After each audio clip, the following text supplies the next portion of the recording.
Bienvenidos a Territorio Político, es un placer poder compartir con ustedes un nuevo programa. Hoy arrancamos con Lisandro Gamarra, que nos está acompañando. Él es abogado, es referente político, ha sido candidato en numerosas elecciones para poder tratar de alcanzar una intendencia que hoy estábamos hablando fuera de cámara, ya no está dentro de sus aspiraciones políticas. Bienvenido, Lisandro, gracias por estar. Gracias a vos por la invitación, Alejo. Un gusto.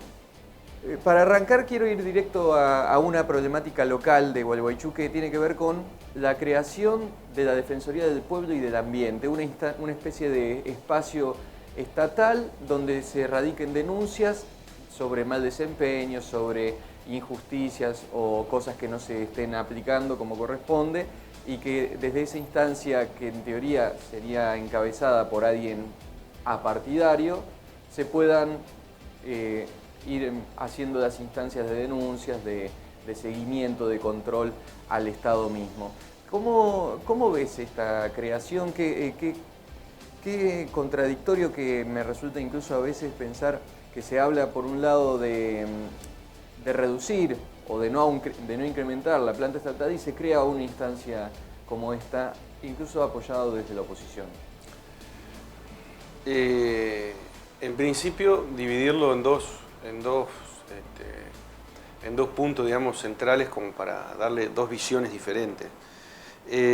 Si me preguntás en cuanto al contexto en el cual se crea un nuevo cargo o una nueva estructura que va a generar una erogación, digamos, de dinero por parte del Estado para sostenerse y demás, entiendo y lógicamente es entendible que no es el momento oportuno para hacerlo, ¿verdad?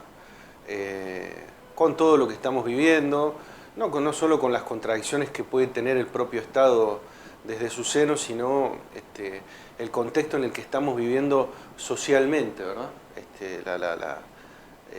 La inflación creciente, las tasas de desempleo,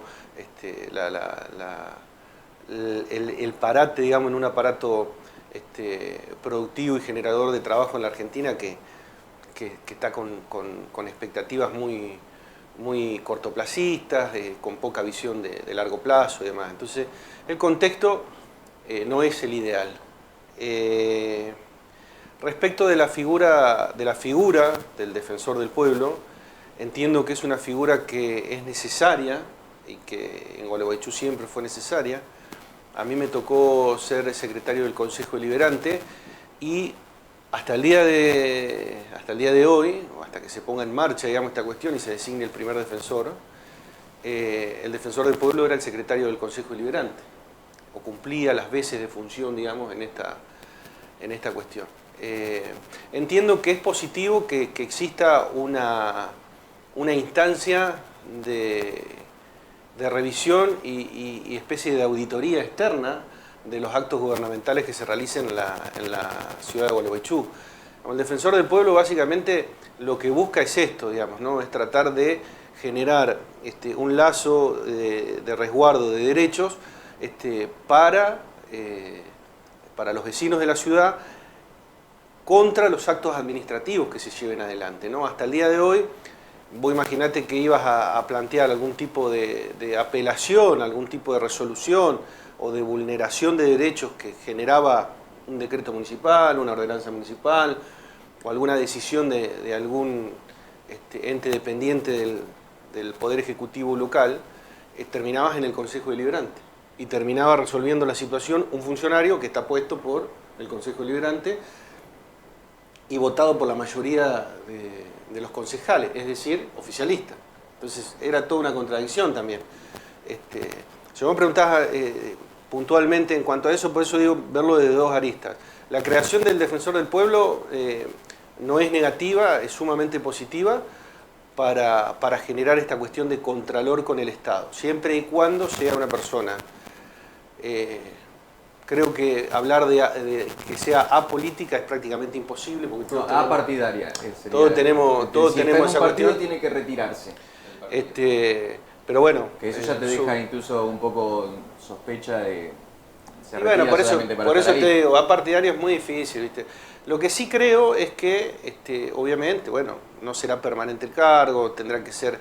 Yo creo que el defensor del pueblo tiene que ser votado también por la comunidad, tiene que poder elegirlo, porque no te olvides que ese defensor del pueblo es un referente, tiene que ser un referente en términos jurídicos y sociales, digamos, donde la sociedad también encuentre un reflejo, digamos, ¿no? Se sienta representada de alguna manera por ese defensor del pueblo. No conozco en detalle el cuerpo de la ordenanza, pero si no lo prevé a esto, de que sea puesto a votación, incluso la votación tiene que ser de alguna manera, no tiene que ir a la par de las elecciones ejecutivas locales, ¿no? Tienen que ser en años no electorales para los poderes ejecutivos y legislativos. Entonces, hay que analizarlo de esa manera, pero también tiene que tener esa cuestión, ¿no? De que sea un ciudadano de la ciudad, evidentemente alguien preparado, digamos, en alguna cuestión, en esta cuestión jurídica y demás. Esto no es para decir que solamente el defensor del pueblo tiene que ser un abogado. Entiendo que no tiene que ser de esa manera. No es una cuestión que se circunscribe solamente al derecho. Pero sí entiendo de que lo tiene que elegir la gente, tiene que tener un mandato determinado y en lo posible corto, con periodos de renovación y demás, pero tiene que existir ese recambio para que no se vicie el mecanismo, ¿no? Y de todas maneras también hay que pensar que esto no significa solamente el cargo de Obvio. esa persona, sino que es una estructura, porque él no va a trabajar él o ella no va a trabajar solo, va a necesitar un equipo de investigación, de seguimiento, de control. La Defensoría del Pueblo es como crear un nuevo juzgado de paz. Para ser gráfico, vos vas a tener alguien central, principal, y después hay una estructura que se derrama, que por lo menos va a tener una estructura de 3, 4, 5 personas administrativas. Es decir, hay fondos que van a tener que ser destinados, que no estaban previstos, Está claro. y que ahora van a tener que estar destinados.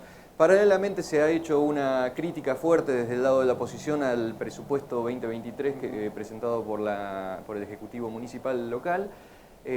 Y encontramos esta cuestión de la planta permanente, de la ampliación de la planta permanente, de estos nuevos cargos que se van generando. Se ha creado la Casa de Diversidad, es decir, que no estoy hablando en particular de la función que cumpla, sino de esa cuestión de la planta permanente que queda para futuras gestiones. ¿Cuánto condiciona financieramente a la municipalidad y al Estado, que somos todos los aportantes? A ver, la municipalidad de Gualeguaychú es una municipalidad por el momento y todavía totalmente viable, digamos, ¿no? Es una municipalidad que se puede sostener y autofinanciar y gestionar con los ingresos propios que genera la municipalidad. Ahora, por eso te digo, hay cuestiones que pueden estar bien en el fondo, donde uno dice hay que cumplir con determinadas cuestiones que son importantes. La creación de una Defensoría del Pueblo es importante porque es un avance en la construcción de una sociedad.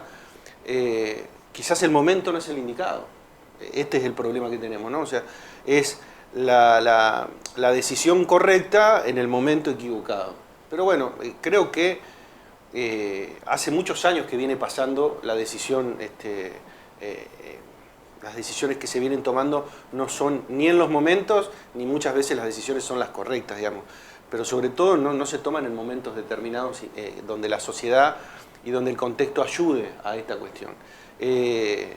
Por eso digo, si vos me preguntás esto de la Defensoría, me preguntás el pase a planta de los empleados, conozco muchos de esos empleados que pasaron a planta permanente, que están avalados por un estatuto municipal que establece que pasado determinado tiempo, que es el año de contrato y demás, tienen derecho a pasar a planta permanente, tienen que rendir un examen, etcétera, que se rindió.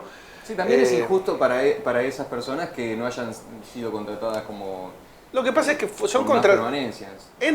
Entran como entra cualquiera en el sistema, digamos, a través de la política, a través de determinadas cuestiones, y después lo que pasa es que la política o la administración, no solamente de este gobierno municipal, de los anteriores, siempre fue igual, queda presa, digamos, de esas situaciones, porque vos ingresás personal de tu confianza para arrancar una gestión en el primer año, segundo, tercero, cuarto, quinto, sobre todo una gestión que se va a llevar 8 años y demás, vos tenés gente ya que tenés adentro, que después terminás quedando preso de lo que dice el Estatuto Municipal. El Estatuto Municipal te obliga a que en algún punto los derechos laborales de esos empleados tengan la posibilidad de acceder a la planta permanente.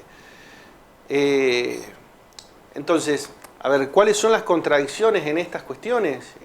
Que tienen que ver con esto de que la política tiene que cambiar el enfoque respecto del ensanchamiento del Estado, digamos, ¿no?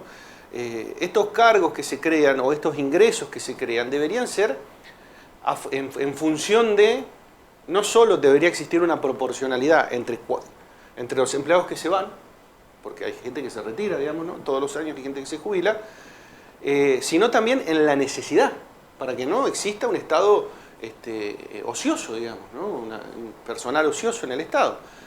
Y sobre todo, que estas vacantes se generan a través de la necesidad de los cargos, porque también se generan en esto, te digo, hilándolo fino, porque lo he hablado y lo he charlado con muchos de los empleados, se producen determinadas injusticias que incluso el estatuto y demás no los contempla, que también tienen que reverlas el Poder Ejecutivo, el Legislativo Municipal y demás. Y en esto te digo, te doy un ejemplo. Vos tenés un maquinista especializado que maneja una motoniveladora, por ejemplo, que está contratado hace 7 años. Cobra un sueldo, porque es especialista en el manejo, digamos, cobra un sueldo determinado y una categoría asignada mediante contrato, que no es la última categoría del escalafón municipal, ¿tá? Es una categoría avanzada porque es una persona que está capacitada para manejar determinado tipo de equipamiento. Cuando esa persona rindió ahora para ingresar a planta permanente, se fue a la última categoría, ¿tá? O sea, estaba en la categoría, vamos a suponer, en la categoría 3, en la categoría 4, y se fue a la categoría 7. ¿Por qué? Porque el estatuto establece que cuando vos ingresás a planta, automáticamente vas a la categoría más baja para iniciar una carrera municipal. Ahora, ahí también se producen cuestiones de injusticia, digamos, dentro de estos nombramientos que se están dando y demás. Obviamente uno no va a estar en contra de ningún empleado municipal que pase a planta, ni nada, porque no es responsabilidad del empleado en esto. Viste los dichos populares, la culpa no es del chancho, sino de quien le da de comer, digamos. O sea, acá la cuestión es la política. La política es la que pierde el enfoque de la organización del sistema y de los momentos oportunos. Hay momentos y momentos. Tenerlo donde... fuera de la planta, de lo que podríamos llamar planta permanente, también es una forma de precarizar. Obviamente. O sea, a ver, tengamos en cuenta que hoy más del 30%, si no me quedo corto, el personal municipal está por fuera de la planta permanente, y subcontratado, y tercerizado, y cooperativas y demás. Digo, o sea, el Estado es mucho más grande de lo que uno puede llegar a ver, digamos, ¿no? A palpar en esta cuestión. Si uno pide una nómina de personal municipal, no se agota ahí el Estado. El Estado sigue a través de subcontrataciones, a través de decretos de nombramientos y demás. Necesitamos cambiar del enfoque desde la política, o sea, el concepto del clientelismo político viene... Pero para poder hacer eso es necesario ponerlo sobre la mesa y debatirlo en instancias que tengan una eficiencia sobre ese debate, porque capaz lo hablamos nosotros acá, pero después en la práctica no hay nadie tratando de transformar eso. Se va con lo que está, y es una puja constante entre los sindicatos, el Estado, los laburantes que quedaron fuera del sistema pero que están dentro trabajando como pueden para mantener la changa. Termina todo siendo una especie de ver quién la tiene más grande en el llano. Lamentablemente, insisto, es la política y los dirigentes políticos somos quienes hemos desvirtuado esta cuestión a lo largo de los años. Y si vos querés, siendo nosotros personas que nos hemos criado en democracia, de la democracia para acá, de Alfonsín para acá, la política ha entrado en una decadencia muy importante respecto de estas cuestiones. Entonces, es responsabilidad de la política darle solución tanto a quienes están precarizados y están atados a percibir un salario del Estado y darles la formalidad que corresponden y demás, y tanto la otra cuestión que es cortar ese chorro y entender de que si a mí me toca asumir el desafío de gobernar un municipio, que tengo la libertad de poder entrar con gente de mi confianza, sin lugar a dudas que uno quiera hacer eso, cuando uno le toca ocupar un rol de decisión y de implementación de políticas públicas, uno quiere estar rodeado por su gente de confianza. Dos cuestiones a tener en cuenta respecto de esto. La gente de confianza, los amigos son los amigos, pero los amigos también tienen que ser capaces y ser idóneos para ocupar los cargos que están. No se da, en la política de hoy no se da. Hay gente que está a cargo de entes públicos descentralizados y demás que jamás en su vida tuvieron la preparación, ni la tienen, ni la van a tener para estar al frente de esos entes. Y sin embargo están, pues son amigos de. Entonces eso lo tenemos que sacar de lado. O sea, está bien que traigas tu gente de confianza, tu equipo de confianza, de alguna manera, pero que sea idóneo y que esté capacitado. Y la segunda cuestión es que tampoco veo mal que un intendente quiera asumir y venga con 30 personas para armar su gabinete. Esas 30 personas se tienen que ir el mismo día que se va el intendente. Esta es la otra cuestión que tenemos que cambiar en la política. Entonces, si yo quiero un director de deporte, un secretario de desarrollo social, un director de salud, gente que me acompañe en mi función, esas personas tienen que entender, y desde la política lo tenemos que hacer ver, que tiene fecha de vencimiento, que nosotros venimos a ser servidores públicos, ocupamos el rol, pasamos el mandato y nos vamos a nuestra casa. No existe la más mínima posibilidad, y esto hay que legislarlo, de que cualquier persona que ocupe un lugar dentro del Poder Ejecutivo quede en planta permanente. Este es el otro tema. Porque después lo que termina pasando es que muchos de esos directores, secretarios, subdirectores, terminan quedando como empleados de planta permanente de obras públicas, de obras sanitarias, de acá, de allá, y cuando se va el intendente, esas personas quedan. Queda solamente la rotación. Te rotamos para que acá no me servís, acá me servís. Pero se no van superponiendo las cuestiones, porque llega un momento que por cantidad de años y todo lo demás, vos tenés personas idóneas dentro de la estructura municipal para ser directores de obras sanitarias. Pero sin embargo traes de afuera un ingeniero para que sea el director de obras sanitarias. Entonces ya se superpone con el que ya estaba, que lo dejó otro intendente. Entonces, esto es lo que nosotros tenemos que empezar a ver y a rever, digamos. Nadie puede discutir que uno cuando va a desenvolver este tipo de cargo quiere estar acompañado por su gente de confianza, que lo asesore, pero se tiene que entender en esto de que la política tiene que sanar estas cuestiones y hablar de idoneidad para los cargos públicos y hablar de una transición y una finalización en ese mandato. Yo siempre defendí esas cuestiones porque creo que también tenemos que acostumbrarnos a que de la política no se haga un constante medio de vida, digamos, ¿no? Hay políticos que han hecho de la política su profesión, viven de la política. Lisandro, terminada esta primera parte, que obviamente el problema no se soluciona, pero por lo menos hemos podido ahondar y cada uno en su casa pensarlo, vamos a pasar a un segundo plano que tiene que ver con su profesión. Usted es abogado y seguramente la justicia es algo que mira constantemente, no solo en las cuestiones laborales, sino también en las cuestiones políticas que la atraviesan. Como podemos ver hoy en día, la cuestión de la Corte Suprema y las críticas que está teniendo por parte del presidente, con sus idas y vueltas respecto a cumplir o no un fallo de la Corte Suprema, por más justo o injusto que pueda ser percibido.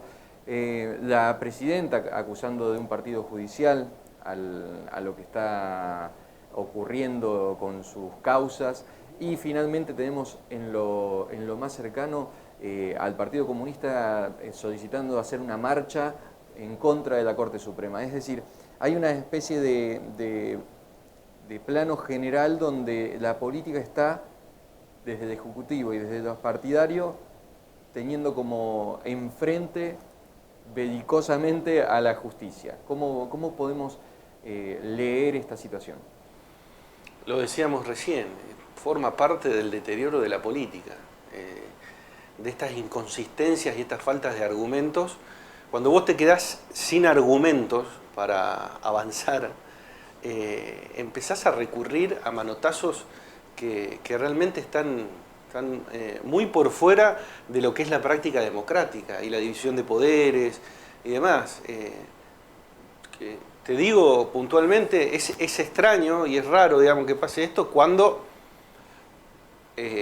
más del 50% de los miembros de la Corte fueron funcionarios o fueron nombrados durante el kirchnerismo, durante los mandatos de Néstor, de Cristina y posteriormente con el presidente actual y demás. Digo, ellos han manipulado en su momento el sistema, cuando les convino, lo llevaron hacia un lado. Hoy el sistema se les está volviendo en contra porque esas personas, una vez que asumieron el rol dentro de la Corte Suprema, se transforman en ministros de la Corte y tienen que tomar decisiones que a veces van a ir en contra de los intereses personales de. Ahora, tratar y tildar a la Corte de un partido político o tratar de tildar a la Corte, hablar de que la Corte se inmiscuye en la política, que quiere obligar a un Estado a cumplir con determinadas cosas que no puede cumplirlas y demás, realmente, o sea, son argumentos muy vacíos, digamos, hasta muy torpes, te diría, desde el punto de vista jurídico, político, lógico. Pero bueno, yo creo que también obedece a la finalización de un periodo de la política argentina que viene ya dejando la estela y viene perdiendo impulso. Y de alguna manera uno lo puede observar en esta cuestión.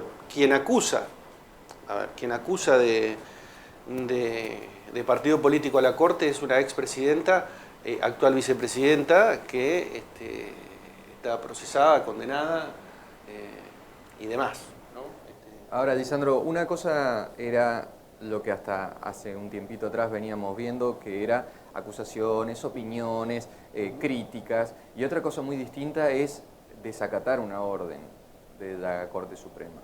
Creo que ahí entramos ya en una cuestión o incumplir, para no decir desacato, sino un incumplimiento de lo que la Corte sentencia. Termina siendo una especie de cuestión institucional quebrada. Bueno, es de lo que hablamos, o sea, de la cuestión.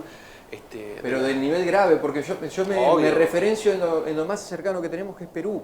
En Perú, por una situación similar entre el Ejecutivo y el Legislativo, terminó el presidente fuera del Ejecutivo y el Legislativo había sido cerrado por parte del presidente. O sea, se puede llegar a un nivel muy grande y el juego que se está haciendo acá en Argentina es complicado. Es que es atentar contra la democracia. O sea, las reglas del juego están sobre la mesa. No cabe la posibilidad de que las reglas te sirvan en determinado momento y en otro momento no te sirvan. O sirven o no sirven. En la vida hay que saber cuando uno está bien y cuando uno le va mal, aprender a aceptar, digamos, este tipo de cuestión. La política es lo mismo. Pero vos no podés atentar contra el seno de la democracia entendiendo de que podés menospreciar, menoscabar o llevarte puesto un principio fundamental como la división de poderes, digamos, ¿no? Entonces, y transmitirle a la sociedad esto es lo más grave. O sea, transmitirle a la sociedad, porque con este criterio, cualquier persona que considere injusta una sentencia judicial, dice, bueno, yo no. Entonces, si el Estado lo hace, ¿cómo no lo voy a poder hacer yo? Obviamente hay un abismo de diferencia, pero lo cierto es que, a ver, vuelvo a decirte lo mismo, es la decadencia de la política. El abismo de diferencia es la fuerza.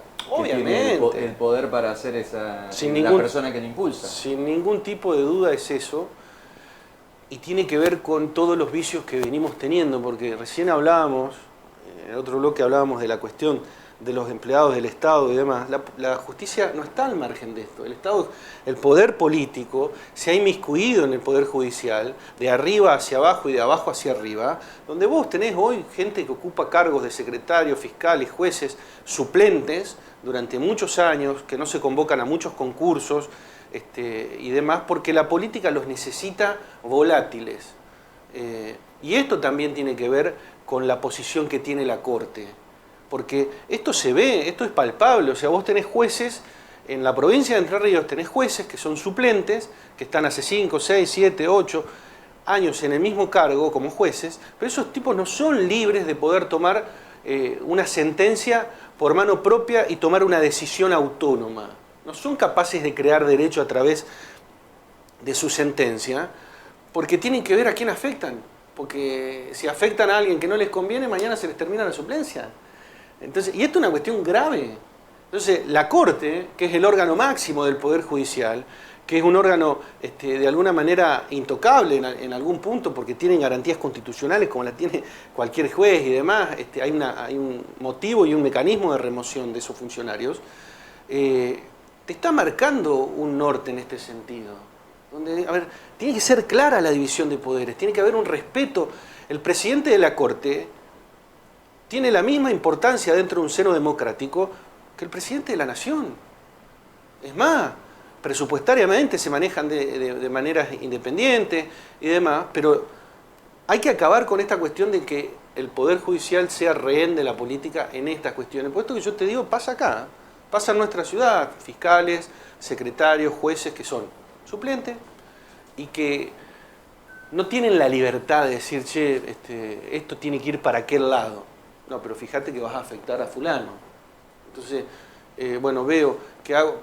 Y cada uno trata de cuidar lo suyo, pero estamos dañando sistemáticamente la calidad institucional de la Argentina.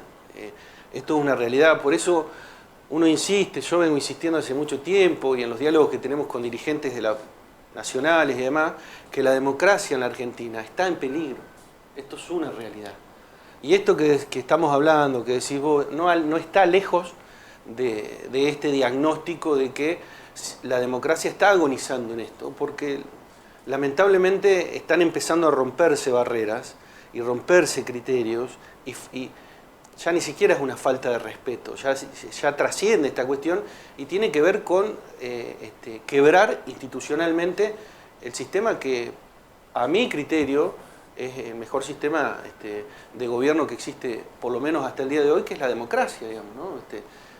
Que nos garantiza todas las libertades que podemos tener. Entonces digo, la realidad es que hoy en la Argentina estas son las pruebas claras y concretas donde uno dice, si no nos ponemos las pilas, si no encaramos las cosas como son, seriamente y demás, la democracia está en peligro. Si la democracia está en peligro, el Estado está en peligro, el país está en peligro, la sociedad está en peligro, porque se van a vulnerar las reglas del juego, no va a haber resguardo de los derechos, y esto impacta en todo sentido, o sea, de abajo hacia arriba, de arriba hacia abajo, de adentro hacia afuera y de fuera hacia adentro. O sea, ¿quién va a querer venir a invertir a la Argentina si ve que el Poder Ejecutivo se lleva puesto las decisiones de la Corte, por ejemplo? O sea, yo vengo a invertir a la Argentina y el Poder Ejecutivo me cambia las reglas del juego. La única garantía que yo puedo llegar a tener es hacer algún tipo de recurso administrativo, judicial, más que va a terminar en la Corte Suprema. Pero resulta que estoy viendo que la Corte... O sea, entonces, directamente me voy a otro lado. Que esto también, vuelvo a decirlo, y suena feo, digamos, y yo soy argentino y me siento argentino y quiero este país, amo esta ciudad, amo esta provincia. Es muy berreta, este es el tema. Es muy berreta lo que estamos cayendo institucionalmente. Pero bueno, creo que son todas las cuestiones que las generaciones que están entrando en la política y que vienen, tu generación, la mía, generaciones que tienen la posibilidad de cambiar el norte de esto, tienen que empezar a mirarlo, porque si esto se sigue acentuando, ya no es una crisis económica, ya no es una crisis productiva, ya no es una crisis educacional, es una crisis institucional que nos va a llevar puestos a todos. Cierre de la entrevista, quiero hablar acerca de lo que sería la esperanza, es decir, mirar para adelante y decir hacia qué horizonte se podría virar el barco. Y tenemos las elecciones por delante, un año que ya viene de medio año de campaña, ahora tenemos medio año más de campaña electoral, candidatos y candidatos que van apareciendo, referentes que se van disputando como figuritas a ver quién llega en las eliminatorias a ser finalmente el protagonista en las elecciones. ¿Cómo vislumbra usted este escenario? Es sabido que usted está en este momento acompañando la candidatura de Frigerio, pero me gustaría su palabra. Creo que está bueno, pasamos los diferentes bloques hablando de estas cuestiones, ¿no? Articulados. Entonces, uno ya partió y habló de un diagnóstico, digamos, que es la realidad y la enfermedad puntualmente, digamos, y quién la provoca, ¿no? La solución sigue estando en el mismo lugar, la solución está en la política. Esto es una realidad, la política es la herramienta fundamental de transformación y de poder llegar a consolidar cualquier tipo de cambio que queramos hacer. Lo cierto es que es la dirigencia política la que tiene que entender que Argentina tocó fondo. Tocó fondo en todos los aspectos. Estamos tocando fondo desde lo económico, desde lo social, desde lo educacional, desde lo productivo, y estamos tocando fondo hoy desde lo institucional. Argentina tocó fondo. Por suerte, como todo el mundo sabe, cuando uno toca fondo no queda otro lugar que ir para arriba, digamos, por inercia propia. Entonces, en esa ida hacia arriba lo que nosotros necesitamos es una mejor comunicación, un mayor diálogo, entender de que a este país lo sacamos adelante entre todos o no lo saca nadie, y que de alguna manera la política que viene tiene que terminar con este sectarismo y con esta famosa grieta que existió en los últimos 15 años en la Argentina, que ha dividido a los sectores sociales, económicos, políticos, culturales. Y creo que hemos tenido ejemplos muy puntuales, ¿no? Yo te saco esto y te hablo de la selección argentina de fútbol y del Mundial y de lo que se vivió en ese contexto donde había una diversidad de argentinos convocados de diferentes tipos de sectores políticos, sociales, económicos y de necesidades diversas en un mismo lugar, detrás de un mismo objetivo, buscando determinada cuestión y festejando posteriormente esto que nos pasó. Argentina necesita más de esto. Argentina necesita que la dirigencia política se comporte como la selección. Necesita que cada uno cumpla su rol. Necesita explotar al máximo las capacidades de cada uno. Necesita que haya una articulación de equipo, tanto adentro como afuera. Necesitamos volver a conectarnos con el mundo. Necesitamos volver a entender de que la Argentina y la democracia se salva de afuera hacia adentro, en el sentido del federalismo de la Argentina. Tenemos que volver a recuperar ese federalismo que tiene que ver con la posibilidad de que las provincias vuelvan a ser y tengan un rol protagónico en la diagramación de las políticas públicas, y las provincias como motor económico y como motor de generación de recursos y de riqueza tienen que volver a formar parte de la mesa de discusión, ¿tá? Y no que las discusiones se tomen, o no que las decisiones se tomen en una mesa de discusión generada en la ciudad de Buenos Aires y de ahí se derrame un plan político o un esquema político dejando de lado cuáles son las realidades de las diferentes provincias. Entonces, yo creo que en esto tiene que haber toda una diagramación nueva, porque después podemos avanzar sobre lo que puede ser un plan económico, cómo volver al Estado sustentable, eficiente, eficaz, cómo trabajar sobre la recuperación de un sistema educativo, la salud, la justicia. Se puede trabajar sobre todas esas cosas. Ahora, si la base no está, si nosotros no tenemos ese equipo formado donde podamos decir, che, bueno, podemos dialogar, podemos tener reglas claras, podemos entender de que a la Argentina la tenemos que sacar con 4 o 5 puntos de ejes básicos, que lo mire todo el abanico político desde todos los lugares y que coincidamos, que entendamos que tenemos decadencia institucional, que tenemos decadencia educativa, que tenemos que analizar nuevamente nuestra matriz tributaria para poder trabajar sobre nuestra matriz productiva, y que tenemos que generar reglas claras y un sostenimiento en las políticas públicas para el que viene de afuera a traer su inversión y sus ideas, pueda asentarlas y tenga bases sólidas para poder llevar adelante cualquier tipo de emprendimiento en la Argentina. Si nosotros logramos encontrar esos ejes de discusión, la Argentina va a salir adelante. Yo no tengo ningún lugar a duda que la vamos a sacar adelante, porque quienes estamos en la política de una manera u otra, tratando de formar esto, somos predicadores del diálogo. O sea, en mi caso particular, he tomado la decisión de acompañar desde nuestras estructuras políticas y demás, con los reparos y con la honestidad que merece la relación política, sin ser alcahuete de nadie, y ser un analista objetivo de la realidad. He decidido acompañarlo a Rogelio Frigerio, entendiendo de que es un dirigente que puede generar canales y puentes de diálogo que hoy otros dirigentes no los están generando. ¿Está? No digo que no los puedan generar, pero hoy no están dentro de su agenda.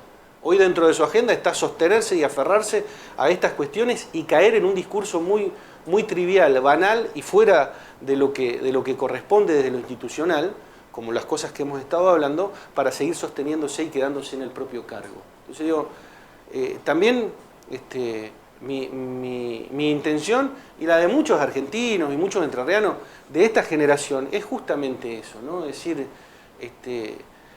venimos trabajando hace, en mi caso, más de 20 años desde lo privado y demás, y el Estado tiene que cambiar, porque uno lo siente la presión tributaria, la presión impositiva, siente la presión de los diferentes mercados, siente la presión del poder del Ejecutivo Municipal, del Ejecutivo Provincial, siente todas las presiones y no recibe nada a cambio. Este es el otro tema. Entonces, necesitamos oxigenar, necesitamos generar un Estado que esté presente, pero no un Estado autoritario que nos ponga las patas encima, que nos ayude a regular las cuestiones, que nos marque un rumbo, que planifiquemos algo en conjunto.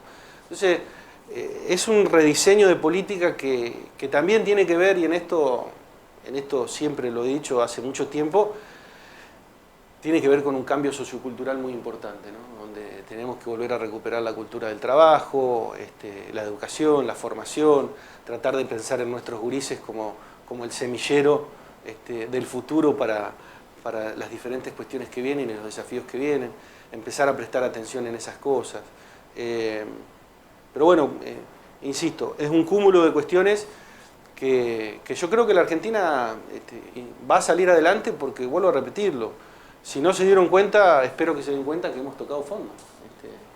Y tenemos que salir sí o sí hacia adelante, y salimos todos juntos, dialogando y desde las diferencias, no desde las coincidencias, desde las diferencias, desde las diferentes visiones que podamos tener, enriquecemos la discusión política para poder avanzar en cualquier cuestión que tenga que ver con lo práctico. Olvidémonos de las discusiones ideológicas, olvidémonos de las posturas políticas extremas, y entendamos que hoy necesitamos ser mucho más amplios y flexibles en ese tipo de mesa de diálogo para poder tomar decisiones correctas. Lisandro, gracias. No, gracias a vos por el tiempo, y permitime saludar a tu audiencia, que terminen bien el año, que arranquen bien el año, y esperemos que el 2023 venga con buenos augurios para todo el mundo. Pausa, ya regresamos con Territorio Político y luego obviamente seguimos con un nuevo entrevistado en el día de hoy.